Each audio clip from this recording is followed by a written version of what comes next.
This week on From Mill to Still, we kind of put up what resembles a bar and some family stuff and like all sorts of crazy nonsense. Sorry we were out a week, but stay tuned. This one's gonna be cool.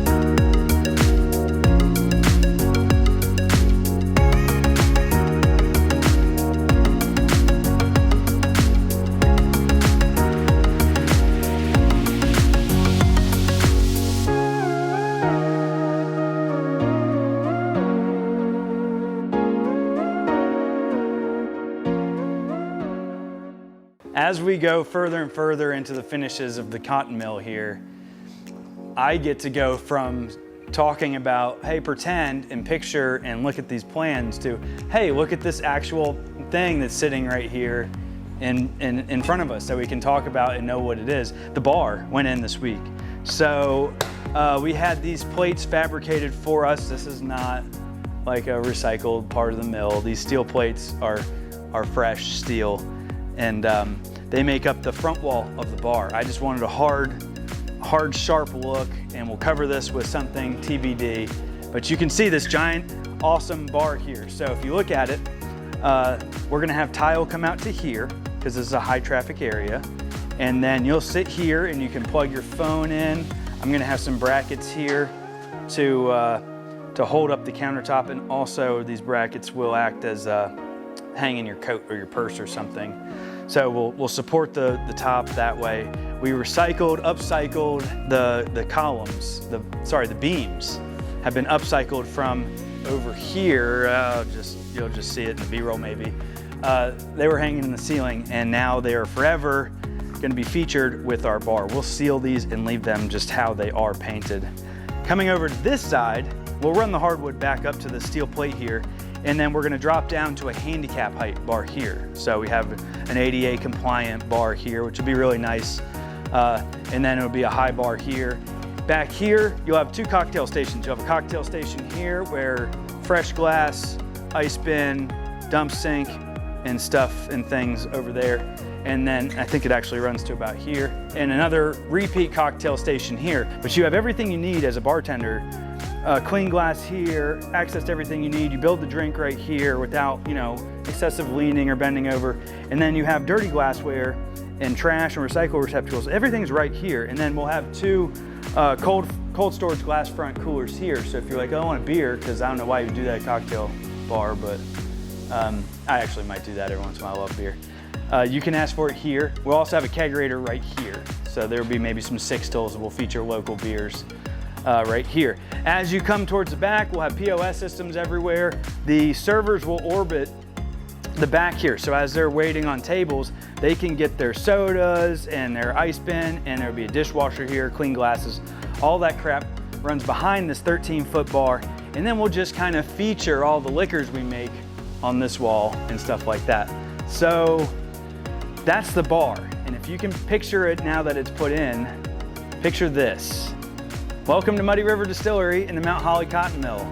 That's what you're gonna get when you come into this. And you're gonna see this nice, giant, half the room bar that'll have an awesome top on it, well decorated, classy and fancy, and just probably the best thing you've seen in a bar ever in your life. That's a bold statement, but I'm going there. It's gonna be awesome. You'll have this, and then you'll look over to your right. Did I say right? I meant left. You'll look to your left, and this host station will be closer to you, but this restored textile machine will be our new host station. Glass top, kiddos turning gears in a way that doesn't get their fingers stuck, clean and pretty, and we'll just be like, hey, what's up? Welcome to this place to do stuff, and there's the bar. Seat yourself or whatever, I don't know what's gonna happen, but that's gonna happen here. And then, as you enter,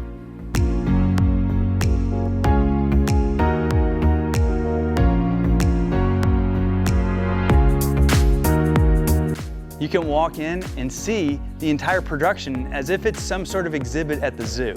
You're gonna look through these really nice custom-built storefront windows that surround this facility. Right here, you'll see all of our equipment, all of our stills. Over here, you'll see the big fermenters, and then you'll have a nice fancy trench drain in the middle. And you can see and interact slightly with different things that explain what's happening down here. You can go to the bar and sign up for a tour where we'll take you down to this facility and even show you what's going on. The whole main entrance is really coming together, and not just in my head anymore, but where you can see it and see what's happening. So that's pretty much what's happened in the last couple weeks here, aside from one other big thing. So follow me up here. We've got a new window crew, and by new window crew, I mean Arturo has stepped up yet again, taking charge of this job and getting things done. He has taken on these windows. Now, he doesn't have the most experience with these windows, but he knows how to build things. Whew. So Arturo has taken upon himself, thankfully, saving my ass yet again. Him and his guys are rebuilding these windows out here. And so you've got, in this room, this third floor will look really cool when it's all done. He's doing this window sideways, but the 4/3 style windows in the newer section of the mill. He's reglazed them. He's primed them. He's gotten everything ready. We're just letting the glazing dry. We'll put a final coat of paint on it, and then that's it. We're ready to hang them back in the hole. That'll happen maybe next week. I don't know, I'm gonna check the glazing in a week. It's been very humid out here and in the 90s every day, so we'll see how fast we can get that up. We also want to sandblast, and by sand, I mean we want to gently clean the bricks on the exterior. It's a lot of old ancient paint overspray that we got to take care of, so we're gonna take care of that. And other than that, that pretty much wraps up the mill. That pretty much wraps everything up this week. Sorry I missed a video last week. It was a pretty big one for us. Caroline and I had our third boy, Miles Robert Delaney. He was born at 12/22 on June 29th. So I've been trying to lay low, and because of that, I wasn't able to launch a video last week, but here we are. So that happened, and he's happy and healthy, and we're stoked to have a lot of family in our house now. There's 5 of us, it's crazy. But it's awesome. So that happened. Hey folks, it's Robbie. And Caroline. We're just checking in, say hey, and tell you we've got a lot to celebrate. Officially 1 year ago today, we purchased the Mount Holly Cotton Mill, and that's super cool, so we're celebrating that. We have our 11-year anniversary, wedding anniversary coming up next week. And you know, with all the excitement, we decided to stop and celebrate. We got a babysitter, AKA grandma, watching our kids so we could do a little staycation. So we got this nice hotel room, and it's super awesome. 5 stars it is. It's got a nice big bed. I mean, little bed. Anyway, we're at the hospital because Caroline's about to pop here. So we're gonna have a baby. Amongst everything else, we're having a baby to celebrate everything. So we'll be in touch and wish us the best. Thank you so much for all the support. Cheers. So I am at the distillery today, as I am almost every day, and I'm making rum. And I'm near the end of my shift, and I thought I would show you guys what I've been doing today. So, you know, I do some other stuff while we're making rum. We don't just, you know, sit at the machine all day. So I've also been filling barrels, and that's for a specific purpose. If you follow along with our social media and our YouTube channel, you probably know that Robbie and Caroline are out having their third son. It's June 29th today. So I thought I would fill some barrels dedicated to Miles. Robbie did the same thing for me when I had my son Everett a couple years back, and his other 2 sons, Marty and Max, also have barrels in here dedicated to them. So I'm filling some barrels today for Miles, and I'm gonna show you how that works. So follow along. All right, so I've got this tank here. This is full of rum off of our stills, and you can see I've got about 145 gallons in here. This is with my fancy tote graduation. Anyway, I've got that hooked up to a hose. The hose is going into this barrel, and this is going to be a barrel for Miles. So I'll just show you kind of the process. So it's pretty simple. I'm just going to open up my valve.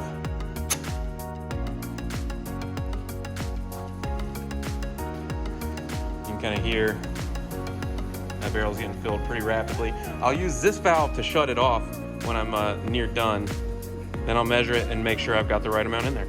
All right, so I've almost got my the amount of rum I want in this barrel in there. I'm gonna shut the valve and I'm gonna measure it. Don't want to spill too much of that good stuff. So I've got a fancy little stick here that we've made. By fancy, I mean this wood stick. But this is how we kind of measure where we want to be.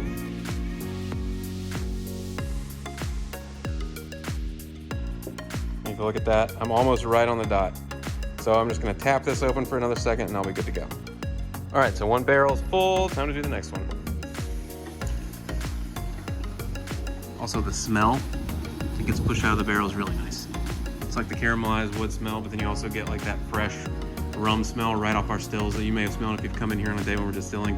When the two mix together, it's just wonderful. The only thing really that smells better in here is when you pop open a barrel that's been aging for like 4 or in some cases 8 years. It smells so great. So we're just watching it come down the tote, through the hose, into the barrel.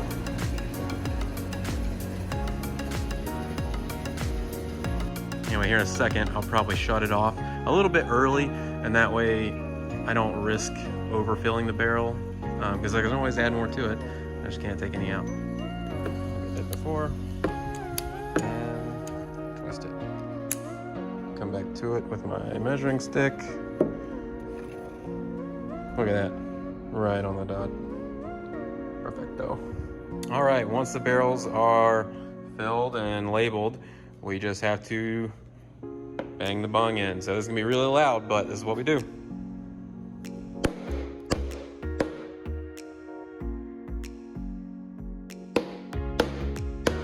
So that's how we fill barrels, and these 2 barrels for miles are done. Basically, I have a few more things I have to do, and then I'll throw them in my stack up here after I, record what number they are, and we'll record that in our kind of tracking log, and then we'll just keep track of them for years and years to come until they're ready to dump. My beard will probably be gray by the time we dump these barrels, which is sad. It's already turning now. So anyway, thanks for following along rather. Hope you had fun with that. I'll send you back to Robbie now. See ya. We had a really cool presentation last week from Charlie Ryan. He's a great grandson of AP Ryan, the guy who built this mill. And that was really cool. Here's some pictures and some clips from that so you can see what that was like to have him do his presentation.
We also, I caught a snake. That was fun.